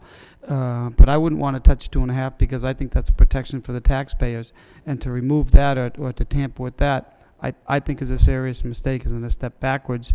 It's only going to exacerbate this situation. It places a cap on spending for communities. That's why it was put in place, and it has worked, in my opinion. But I think a dialogue, anything to help with the abatement process. Unfortunately, I think it was last year, Council Caulfield had a motion, and there was several meetings at Council on Aging to help people go through it, because it's very intimidating, I think, to those people that need it most. So, thank you. Council Lindsay? I'm glad that the other councilors got some calls regarding taxes, because I've been a councilor for 33 hours, and I got a few calls myself over here, but I know it's a big issue. But I think what people are looking for is transparency. And I know when I pick up the paper, it says that the taxes went up $28 on the average, and there's a lot of statistics and things, but You know, what strikes me about that, and I think concerns other people, is that, you know, the 59% of the people whose taxes went up, what was that amount? You know, what was the average of the 59%? How much? And I think that's what people are looking for. Well, I wasn't one of the 41, and how come, and they want a reason, and things like that. With those increases, the city must have generated additional income over last year in the amount of, I'm not sure, but maybe the manager can answer that, to cover, you know, the increasing costs and everything else that goes along with it. And I think the suggestion that we have some sort of a public hearing, or I don't know, if something on LTC where people can ask questions or call in or whatever it might be, would help us in putting people at ease, or make them more comfortable with exactly what's going on, the reasons why these taxes for those 59% are increasing, and you know, what is this land assessment and building assessment? How does all that work? I mean, we could talk about it until we're blue in the face, but there's a lot to be educated about, and I think I'm in the same position as the average citizen, and that you want to know. Councilor Kazanjian? Yes, thank you, Mayor. I'm not as fortunate as Mr. Lindsay. I've got a few phone calls myself on this, and one particular gentleman is 80 years old, living in the acre, and his taxes increased more than $600, and he's on a fixed income, and just, you know, how do we justify that for an individual like him and other people? And I've talked to many other people, and it's just not $75 or $100, it's $200 and over. And you look at the chart here, and you're looking like 60% of the people in the city are getting tax increases, and it's, you know, considerable amount of money. And how do we justify that? I mean, and why was there something done wrong that we're changing it now? Can we change it later on? I mean, I know the damage is already done now. I mean, and you're gonna give them abatements. They have to go through that whole process and maybe get appraisals and things like that. And it's just a lot of aggravation for the people out there, which we're trying to prevent and to help them out. And what can we do? I know you said like an average of $30 a household, but the 60% is not the $30, you know? So those are the people, the poor people that that are dealing with a big deficit as far as, like I said, $600 plus, and which is a big increase. I've never seen an increase on a residential home for that kind of money in years, you know? So I just think it's a lot of money. Mr. Manager, let me recognize Councilor Milonazo, then Councilor Armin Mercier, and then I'll get to you. Thank you, Mr. Mayor. I think both of these motions are good motions, and I'm certainly going to support them. I do think, however, as we're all hearing, and the time is of the essence, obviously, if individuals or families are going to file for abatements, they need to do so by February 1st. I think the idea of having a public meeting is a good idea as well. I do think, though, that when you're looking at people that are on fixed incomes, and you're looking at those that certainly have gone up more than the $28, which has been the average, we really need to try to provide them with the assistance that they're looking for in order to deal with that issue. I guess my question is, Mr. Manager, at this particular point in time, do we have an idea as to how many people have actually started to apply for abatements? Is it above average at this particular point in time, or is it in keeping with what we've seen in the past? Do you have Manager Lynch, go ahead. Council, on that particular question, it's really too early to say. I mean, the tax bills just went out last week, and you know, so we'll certainly be able to judge that at the end, residential versus commercial, and what it's been traditionally. Again, I would point out, let me answer that, and then if you have any other comments, otherwise you know, the average this year, looking at, the way you have to look at this really is how it's apples to apples. And yes, the average is $28, and I suppose if you throw out everyone that went down, the 41% of the people that stayed the same and went down, yeah, you're going to have a large increase for the people who went up, because that's just the way math works. But you know, if you look at it, and even this chart that I've provided you, when you look even going to $76 to $100 up and back, or even $126 to $150 and back, you're getting into some very large numbers of 70–80% of the people in the city had their tax bills go up by, either $150 by $150 or less, going all the way back to some reductions. By way of comparison, the last several years, I believe the last 5 years, the average tax bill has gone up by probably $150 to $200.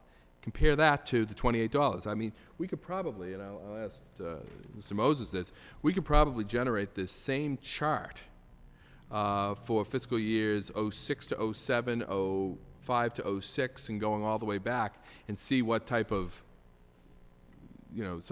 what type of pattern existed in those years, to see how many people actually went down, and see how many people, what the average was across it, and see what the average increase was for people, the 70% that went up those years.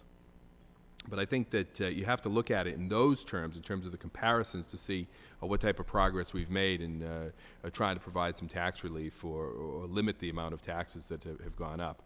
We certainly did go up in taxes this year. We went up 2.5%, actually about 2.6% total taxation, new taxation for people with existing properties, plus some new growth. Some of the new development that's taking place in the city that we were able to capture. And as we all know, that money was crucial this year in paying the bills that we had, so that we didn't have any layoffs, which was certainly a goal of this city council, to maintain the same level of public safety services and so on that we're committed to. But we can get that same information if the council so wishes. Councilor Ahmed Mercia. Well, thank you, Mr. Mayor. First of all, I share the same concerns as everyone else has expressed this evening. One of the concerns I have, however, that I would like to see if this council can address is moving that window from February 1st beyond, if it's within our authority to do so. Most people receive their tax bills, let's say, this week. Some of them are going to be evaluating it next week, and they're being told now you get to February 1. That's a short window for people out there who would like to come down to the assessor's office and find out if it makes any sense to file an abatement. So my question is, can we extend that February 1 date for people to seek an abatement? Yeah, that's state law. That's state law. Well, that's a shame. I think it's a short window, and it sounds to me like it was purposely made to be a short window. But I thought maybe we could extend it. I would just like to state that, Manager Lynch, did you have a request? Okay. I'd just like to state that I received numerous calls. I received a call from the gentleman in the acre. I received a call from a woman in Pawtuckaville, and many residents in my neighborhood, the Middlesex Village. The taxes went up $300, $400, $500.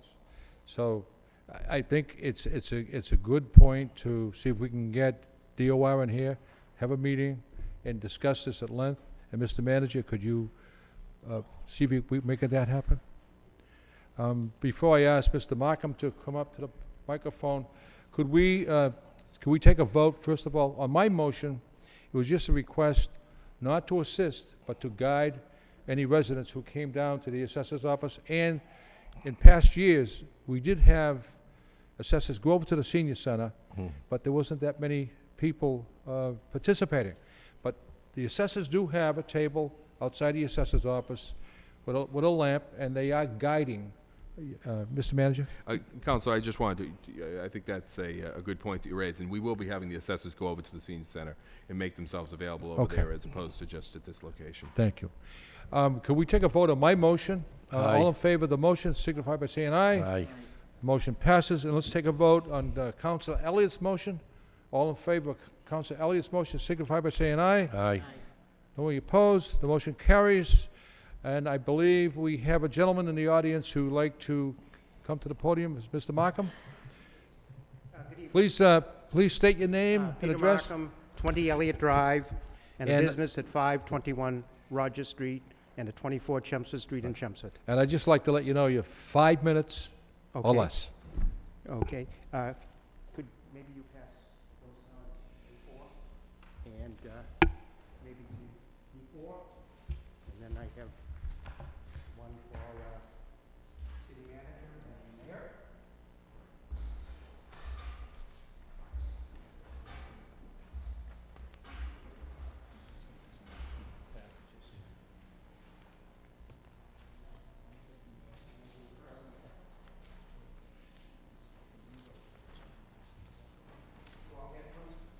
though.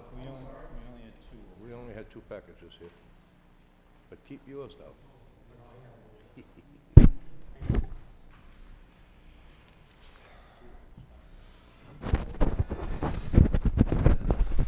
I believe that some of the people that have maybe been mentioning the increase in their taxes, it'd be interesting to know, and I've talked about functional obsolescence.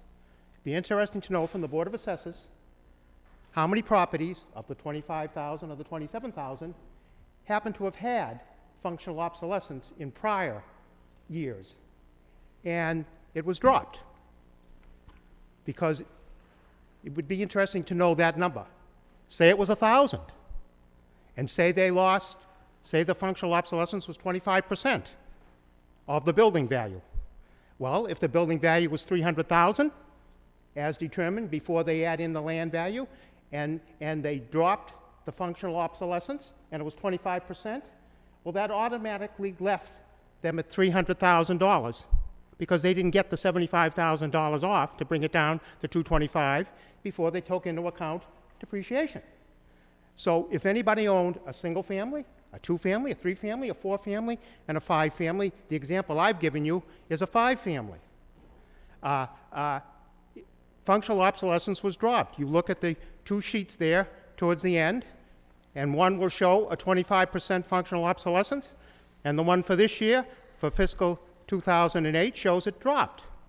So that led to the building value there being $75,000 more than it otherwise would have been. So if you take the $75,000, or 75, and you use the factor of 1060, the new rate, you automatically show an increase of over $800 just on the dropping of the functional obsolescence. That happened. I owned 7 properties in Lowell. I had functional obsolescence was dropped in 3 out of the 7. And it varied from single-family houses to 5-family houses. It was predominant in 2-family houses. And I think one gentleman from the acre that I know that saw an increase of over 600, I think if he checked, he might find that functional obsolescence was dropped from his assessment. And thus, if say he lost 30,000 there, well, that would be a $300 increase. If he lost 60,000, well, it would be a $600 plus increase. And it's too bad. I put my own tax bill, number 1 here. Number 2, I put a tax bill from the town of Chelmsford. Now, we have some people here that live in Chelmsford or worked in Chelmsford that are here. If you compare the tax bill from the city of Lowell and what information it gives you versus the information that you get on a tax bill from Chelmsford, do you notice all the information you get there on the left, the property description, the amount of the land area, the deed date, the book, the page, the tax rate per thousand? In the middle, they break down between the B stands for building, the L stands for land. They break it down and they add it up. Go back to the Lowell tax bill. You don't get any breakdown of land and building. All you get is an amount. You don't get the book and the page, which is helpful when you go to fill out an abatement form. It's a good start. Some of the information called on here in Lowell, you have to dig it out. You have to go back to your deeds or call somebody to get it. Get a record card. But in Chelmsford, it's laid out for you. Even over here on the right, third quarter receipt. They tell you what you have to pay for the third quarter. They also tell you what you're going to have to pay May 1st. The same amount.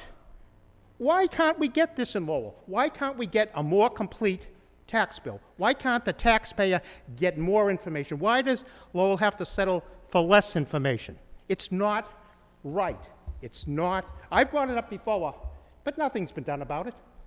It's always on deaf ears. Hopefully this new council has more open ears. Some of the members of the former council had open ears, but they seem to talk and they seem to request things, but there's no changes forthcoming. I have some questions about the abatement procedure. In Chelmsford, if you file for an abatement, you file it, you get a call or a letter from the Board of Assessors telling you that you've been assigned 8 o'clock Tuesday night to be heard. In Lowell, you file for your abatement. You request on it that you have a hearing before the Board of Assessors. You hear nothing. They don't assign you a time. How about the Board of Assessors showing up here evenings to have these hearings? They do it in Chelmsford. They used to do it. I assume they still do it now. I haven't had occasion to have to file in Chelmsford in recent years because they do a good, fair, and equitable job of appraisal. They use the same firm indirectly, but of course they only supply the computer equipment. It's the Board of Assessors that sets what things are going to be. Many people in the city of Lowell have had their assessments increased because they lost functional obsolescence. It's pure, it's clear, and you know, what is functional obsolescence? Say in a single-family house, say you have a cottage now called the Colonial, where the 3 bedrooms are upstairs, no bathroom upstairs, maybe heat not in one of the bedrooms, maybe no closet in one of the upstairs bedrooms, and the bathroom's at the back of the first floor, and in the middle of the night, that's where you have to go. That's functional obsolescence, not a good layout, not one that we would want to have necessarily in our home. And on a 5-family or a 4-family, it's a converted single-family house where it's been made into apartments. Maybe there's one heating system, maybe one hot water system. The layout of the apartments is not ideal. The bathroom's not where it should be in relationship to the other rooms in the apartment. You might have to go through one bedroom to get to a second bedroom. That's functional obsolescence, not the best layout. Or it could be a house that has no possibility of off-street parking. Like, say, a house up on Bowers Street, across from J.C. Place. A 2-family, a duplex, right on the street. That's functional obsolescence. Why did they take it away? The functional obsolescence has not gone away. It should be put back in. But I don't think you have enough in the overlay account to have that put back in. Where you're going to find the money to do it. But let's give the people some rights. Let's let them be heard. Let's not. We need to get a fair and equitable system. For everybody whose taxes went down by $400, somebody else went up by $400. That's kind of like a $40,000 up, $40,000 down. That's an $80,000 shift in a market that has been going down since September of 2005. But we don't see that reflection. They raise the values. They raise the land values. It's not right. But in the case of functional obsolescence, the building values have been raised from the year before. You look at my example of the 5-family up at 156 10th Street. You look at it, and that record shows how the assessments have gone over the years. I would just like to see the people treated fairly. I know Councilor Elliott or Councilor Rita Mercier requested something from DOR relative to why they recommended to the Board of Assessors here in Lowell that they drop functional obsolescence. But I understand functional obsolescence has not been dropped on all properties. How did the Board of Assessors decide one property has a drop and another one doesn't? How did they decide that? Mr. Markham, you brought out some great points, and I would like to know if the manager could adopt that same policy that we have in Chelmsford. Manager Lynch, could you answer some of those Well, certainly, questions? certainly, Mr. Mayor, and Mr. Markham, I'm certainly well aware of the Chelmsford. And all I can tell you is that Rome wasn't built in a day. The tax bill in Chelmsford was designed to provide as much information as possible, and that's something that we want to do here in the city of Lowell, without a doubt. Likewise, your ideas regarding the abatement process and the hearings is something that I agree with you entirely. There should be a system that we put those in place, and where is Councilor Mercier, Rita Mercier mentioned earlier with regards to the tow contracts. Improvements that can be made in the process, and there's always improvements that can be made in the process. And I think that The tax bills that go out for the citizens of the city of Lowell should have as much information as possible so that it's fully apparent how they're, how it's all broken down, and it gives them the information that they need to understand their tax bills. And all of those things are improvements that we're working on and we want to put in place. They're not here for this year, but it is my goal to have them here in the very near future, because I think recommend that's that everybody can get their tax abatement form in by February 1st. Right. So do it, and can we expect that the Board of Assessors will schedule appointments, even in the evening, so that each and every one that files for an abatement can be heard by the Board of Assessors? Because it takes 2 out of 3 votes of the Board of Assessors in order to grant an abatement. Let's get it done. We will be doing. Chelmsford does it. Right. Why not Lowell? Absolutely. Lowell's up and coming. Let's be up and coming all the way. Let's, as we might say, relative tow contractors, let's get it all in tow, and let's get it done. Absolutely. Thank you. Councilor Kazanjian? Mr. Mayor, to Mr. Manager, through you to Mr. Manager, this process here on the Chelmsford tax bill, what's our time frame to get that to? To get this type of tax bill out, Right. something similar For- to this, yeah, for the it, city of Lowell. it requires some new different software and different contracts regarding the printing of these tax bills. It's something that we'd be looking at, probably putting in place for fiscal year '09. Okay. One thing I'd like to see is getting the assessors for the hearing, do that right away if we can do that. If I could, I believe this comes out of the collector's treasurer's office that would issue these. So this is a change that would take place, not in the assessor's office. This would come out of the treasurer's office. Okay. And as we know, we've been having our own set of issues in the treasurer's office that we've been grappling with. But so this is something that we'd be looking at and Okay. doing in the near Well, how about the future. hearings for the assessors? I thought it was a great That's idea. a great idea, and I agree with that completely. And we will be setting hearings for people. We will have the assessors set that up. Will that be done for the abatements for this February 1st? Yes. Okay, all right, great. Councilor Rita Mercier? And thank you, Mr. Mayor. See, the best ideas does not come from this council. It comes from residents in the city. And when I saw the way that the tax bill from Chelmsford is outlined, it's remarkable. You get a lot of information. And I think this council agrees that that's a good suggestion, that we put that in place and try to implement the same type of a tax bill. I thought that's why you brought me over here, Councilor. Well, maybe that's it's a good bill, and I want to implement that. Mr. Manager, could you furnish the council with a report on this particular issue and see if we can address it as quickly as possible? And I also, Councilor Ahmed The other question I have as a follow-up to Mr. Markham is that functional obsolescence, which has been put by the DOR to the city of Lowell, right? That's correct. Is there a way that could be reversed? There's been no explanation on why they did it for certain properties, but not for others. And I want the people who are watching this tonight to recognize fully that this was not our doing, per se. It was the Department of Revenue.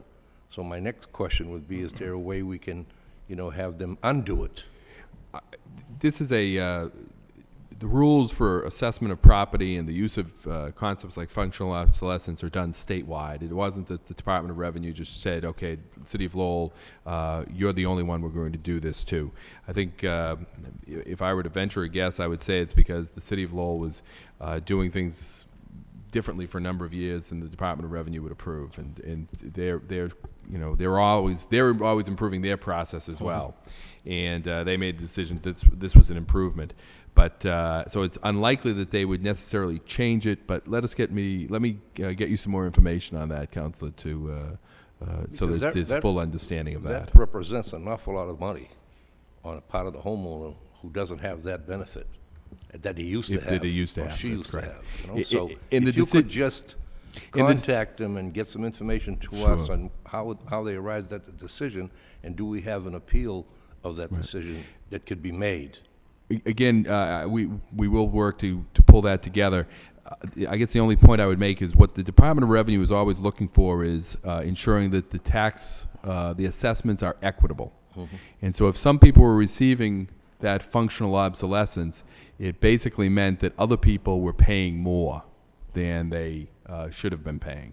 If someone's paying less than they should, someone else has to pay more. And you know, I don't know the exact number of people that lost that functional obsolescence, but what it meant is for those people to get that, in some case, perhaps a sizable benefit. Other people, the city of Lowell, were picking up the tab for those people. Yeah, if we can get that information from them, because I don't want the message to go out that we did that. That's correct. On our own, and if the OR is forcing us to do it, well, let's get an explanation from them, because that does have a great impact on the values of the property, which ultimately has an impact on the taxes that are being paid. Council Broderick? Thank you. I think that's why it's important to have a rep from DOR come up for whatever public meeting we have. But also there was reference made to some functional obsolescence being dropped, but not others, not across the board. If I don't know, I don't expect you to be able to address it right this instance, but if that could be addressed also, because the key, I think, is equitable. Right. If everybody feels they're getting a fair shake and they're paying their fair share, I'm comfortable with that. If there's changes, it needs to be explained, and I think if the changes are coming from the outside, then we need to make sure that that's explained to people, and it's explained to us also. And I think that's the key of not only having a public meeting for whoever wants to come and get information and voice an opinion or a difference of opinion, but I think it's important to get someone from DOR up, if we can. I'm sure that they're going to be very busy in the next few months, but if we can get someone up, or just even something, a report or memorandum from them indicating what they did, why, and, you know, in the effect. Thank you. Okay.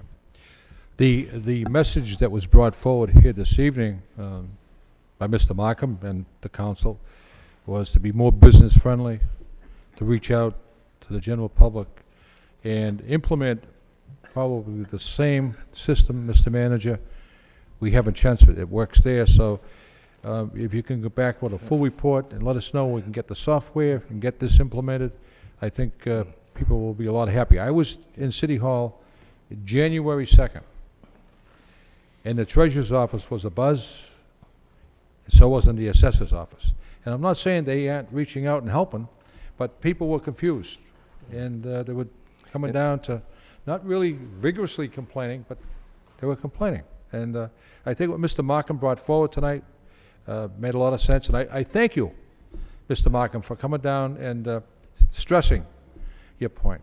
And I think, Mr. Mayor, I think if the constituents who are watching this need and want more information, they could tune in on Campanini's program on Thursday and get it from Councilor Rita Mercier and Mr. Tommy Burns.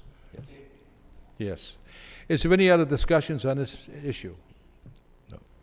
Move we adjourn. Before we adjourn, I just want to thank my colleagues, Manager Lynch, everyone in attendance.